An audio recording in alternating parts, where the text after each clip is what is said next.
Hello.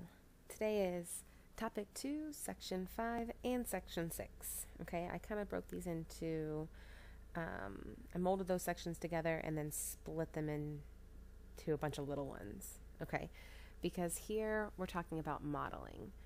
Modeling is basically word problems. We're applying our knowledge of equations and functions and all this knowledge of algebra and applying it to the real world. Right? And after all, that is why you selected this avenue of IB. Right? This is more real world applications. Okay? That's why it's called applications and interpretations after all. Okay. Anyway, so there are 6 major functions that we're going to pay attention to, and I broke them into their own little sections. So this first section, A, is linear. So hopefully we remember linear functions. It's the first thing you learned, all that slope-intercept form, point-slope form, standard form of a line. Okay, so now it's in function form, and so now we're going to model it. Now there's some key vocab words that you need to know. So if I'm talking about the rate of change, I'm talking about the slope of the graph. Okay, I'm talking about, is it increasing or decreasing? So the rate of change of a variable. And it's increasing when it has a positive slope, decreasing when it has a negative slope. Okay? And you're always going to have an x and a y. And usually you write your y as a f of x, right? This fancy form. Those are variables, right? X is our independent, y is our dependent, right? Because we plug in x to get out y. And those are typically called parameters. Okay, so in math class, we've been talking about them as variables, but when you go and talk about it in the real world and you read studies, they'd say things like the parameters of this study is blah, blah, blah, blah, blah. They're talking about variables, right?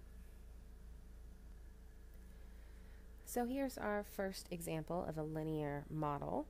So pause the screen, read it.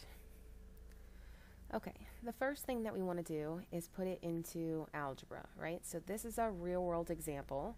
So now let's compare them. Okay, after all, we're trying to figure out what's the better deal. So the cost of getting a taxi from company A is 80 cents for every kilometer traveled. So we're going to pay 80 cents, so 0.80 times x,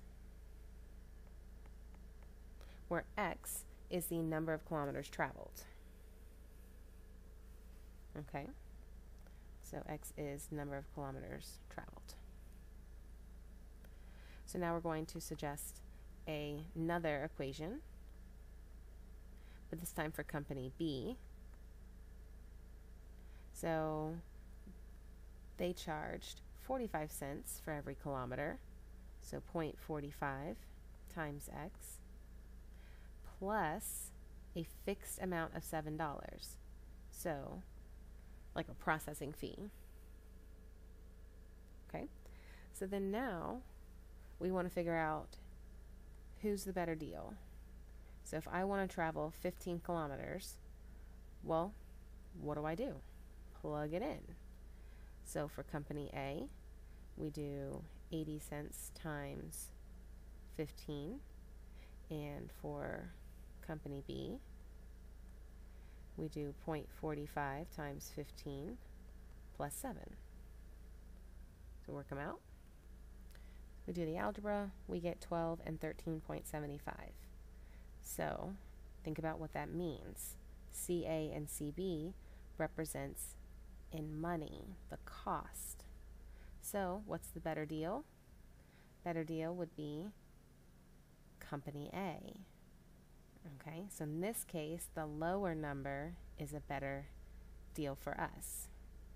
So you would say, I would go with company A because I would save $1.75. Okay, something along those lines. It would cost me less money for a taxi. Okay?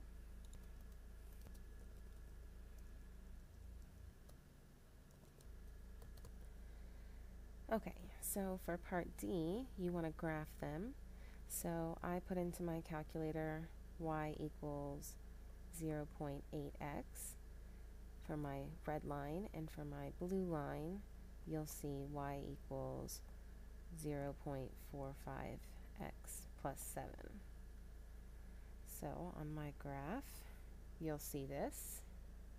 Right, so this is what you should have graphed, something like this. There shouldn't be anything over here, right, past 0, right? We don't want to have a negative time or negative miles. Okay, so you should not be showing the second, third, or fourth quadrants. It's just the first quadrant. All right, so then we find the point of intersection. So you should have gotten 20, 16. So here you can see it on both of them. All right, so our point is 20, 16, which means 20 is our x and our y is 16 for both of them. So if I travel 20 miles, I'm going to pay $16 no matter which company I choose. It's the break even. It's the same for both. So let me write that. So this is how I would write it. If I travel 20 kilometers, then I will be charged $16 no matter which company I choose. Neither option is best here. Okay.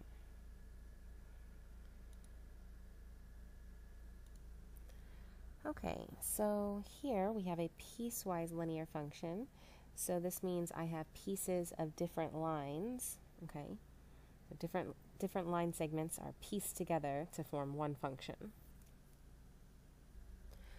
So I just want to make sure you can read a graph here. So I like to label things.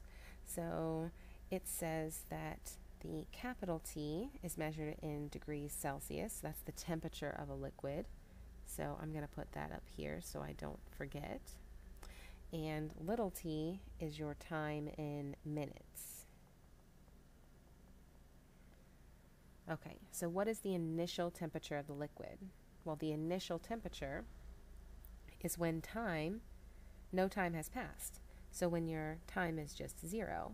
So we go up here, and our initial temperature is 120 degrees Celsius. Okay, with the C, so we know it's Celsius, right? Could have been Fahrenheit.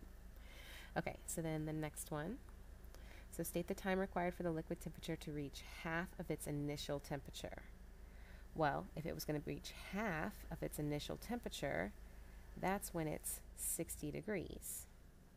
So go over here to 60 degrees, and we go down the line, and that's at this point, when 30 minutes has passed. So to reach half the temperature, it will have been 30 minutes since the initial start. Okay, so state the time required for the liquid temperature to reach 0.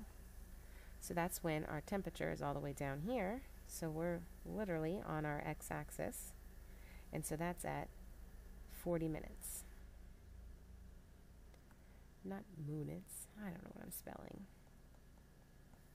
Okay, so estimate the rate of change of the temperature over time. Okay, so rate of change, that's just a fancy word for slope. Okay, so we want the temperature, the change over time, so from the original to the end. I guess I shouldn't cover up the other colors. So the original to the end. So we're going from 0, 120, and the other point is 40, 0. So our slope in this case, you subtract the y's, subtract the x's,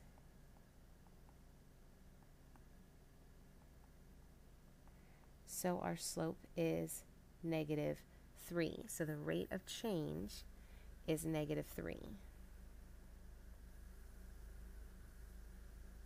Okay. Okay, so that would be your overall rate of change if they were looking for a single number. Okay, so if we wanted to break it down and be more specific, we could talk about this equation and then this equation. So we have two separate lines. Okay, so we have points.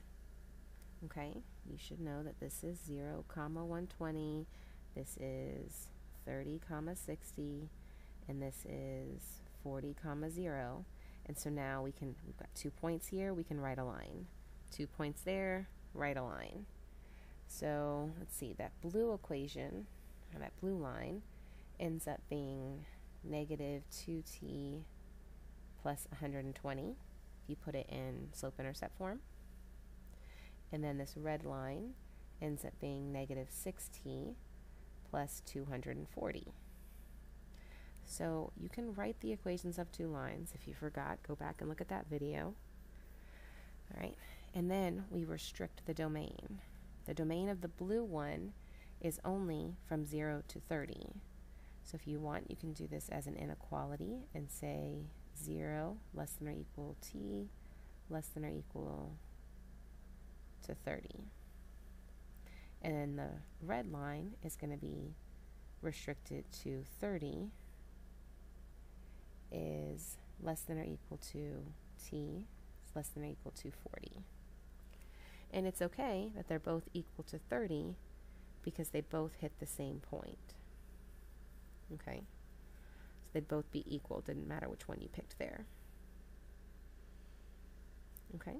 So that's how we write a piecewise. Oh, we got to put our t of t. This is your piecewise function. Okay? Okay, so let's input some data into our calculator. So we get out our calculator. I'm going to get out of all this. Okay, so I'm going to clear out my y equals just because I don't want them to show up on my graph. And I want to put this into my data, or into my list. Okay, so we're going to go to our stat option, go to edit, and now we're at our lists. So if your lists have anything in them, you can just go to the top part where it's highlighted, hit clear, hit enter, and now my list is cleared. So now I can start typing in my list. I'm going to start with the first part is going to be my x's. So from here you just start typing in 1980, then 1984, enter. Just keep going. Alright, once you've input all your data, make sure that you've put in everything correctly. Everything over here has that 4 digits.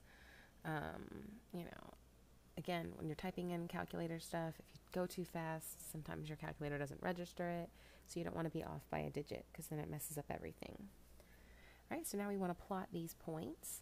So we're going to go to second y equals, stat plot, and we're going to turn the first plot on. So it's highlighted, hit enter. Right, so that's how we know it's on. Then we're going to pick the first one is a scatter plot. So make sure that one's highlighted. My x's are going to be my list 1, and my y's are going to be my list 2, because that's how I put it in. And then you can change how your dots look. Okay, it doesn't matter which one you pick.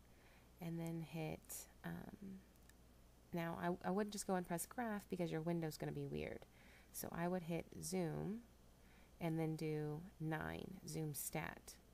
So that does automatically zooms in on your stat plots. Okay, so here we have all our points are graphed.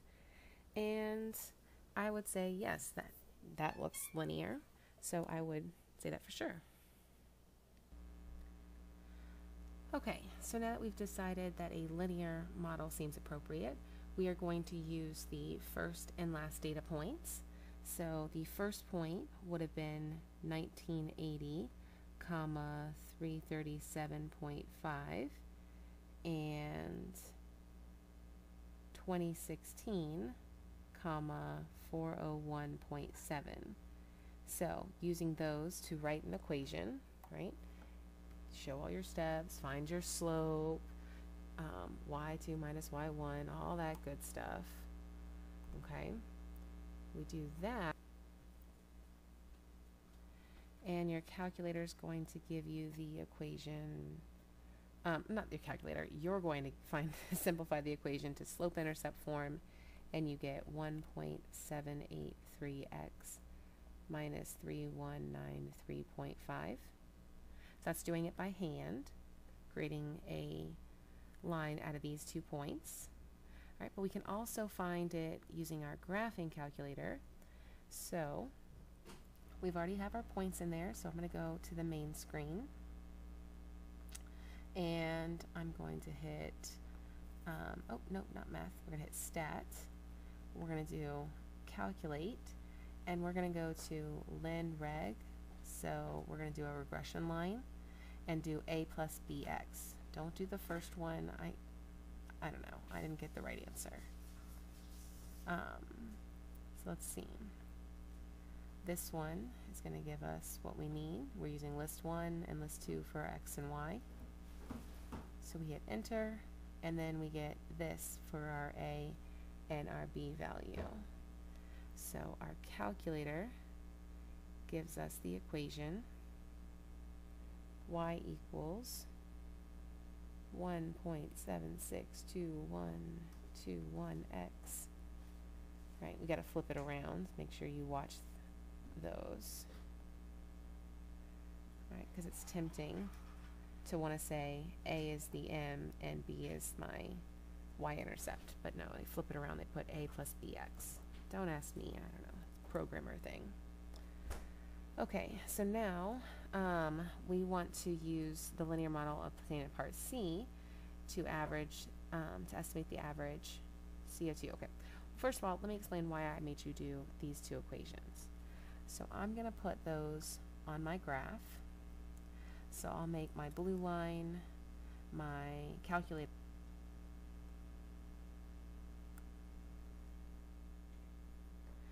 Okay, and then I'll make my pink line the line that we got from our first and last point.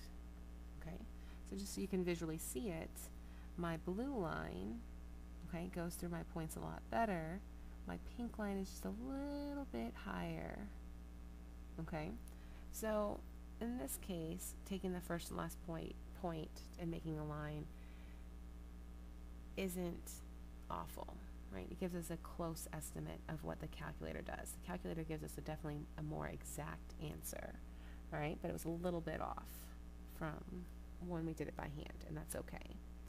So now let's use our linear model obtained in part C to obtain the level for 1998. Okay, so I'm going to turn off, or I'm going to erase my pink line because I don't want to use that one anymore. And when I graph it, I'm going to hit trace. And I'm going to scroll down to my line, and I'm going to try to figure it out for 1998. So I'm going to plug in 1998, and it gives me 367.38. So, 367.38. And now we're going to estimate for the year 2030. So now we plug in 2030. Okay, we've got an error. So we are going to go to our window and adjust. See, our maximum is only 2019. We want to go to 2030, so let's type in 2040. Let me see.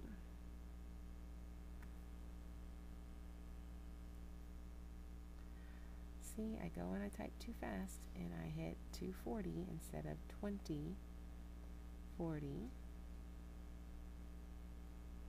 There we go.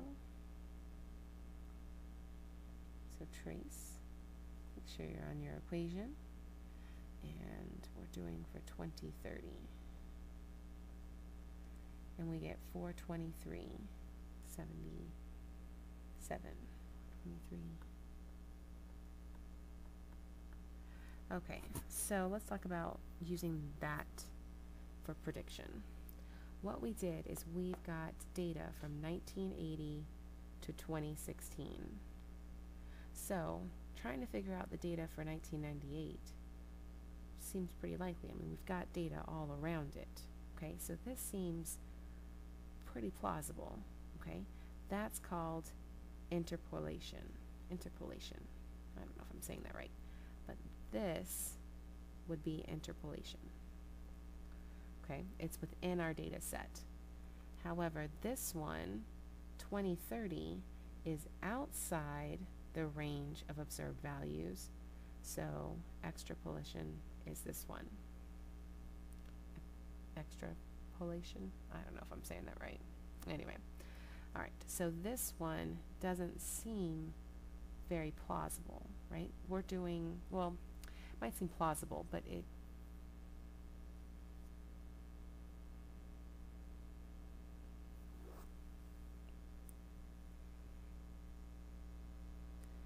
okay, so let's talk about another type of model, and that's y equals mx, right? So when I don't have that k. So when I have this, we can say that y varies directly with x, or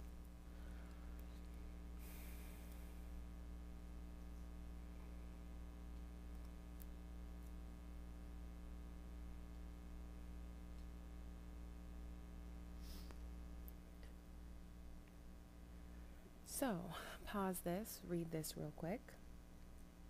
Okay, so we want to know what the equation is, and it's directly proportional. So volume is directly proportional with temperature. So we know that in one sample we have this is true. So at 600 milliliters, again this is for A, so for 600 it must equal m times 300 Kelvin, that's the temperature. So m is 2. And it makes sense because it also has here, right? 700 equals m times 350. So m has to be 2. So if m is 2, then my equation is V equals 2T. So now we can use that formula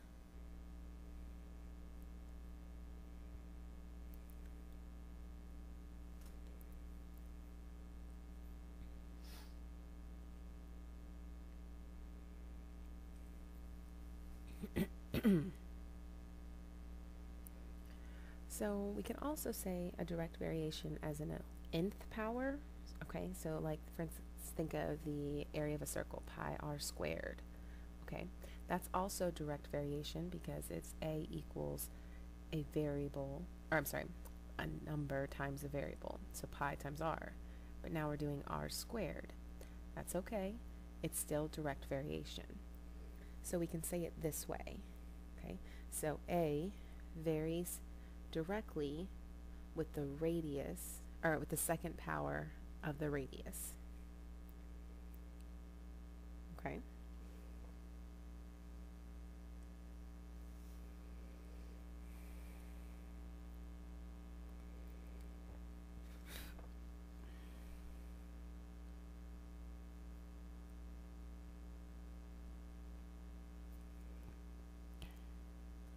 So, of course, better to do with examples. So here we have the distance that a ball rolls down a path is, so the distance is directly proportional, so we're going to have some constant times the square of the time.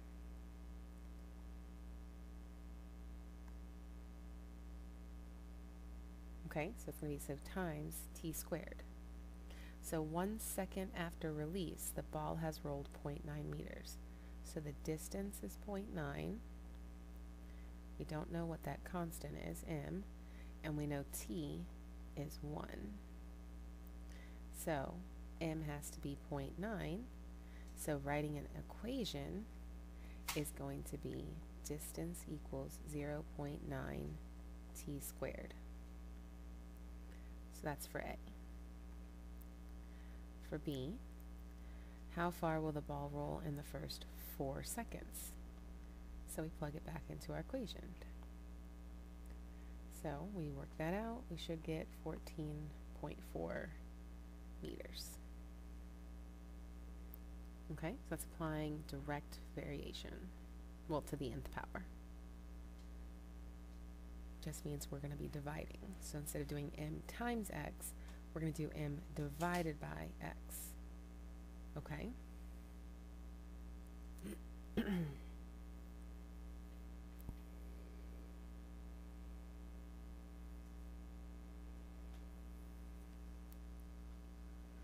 Okay, so for this example, we have the weight varies inversely. So weight varies inversely with the distance of the object. So I'm going to make that D. Sim is going to have to be, what is that?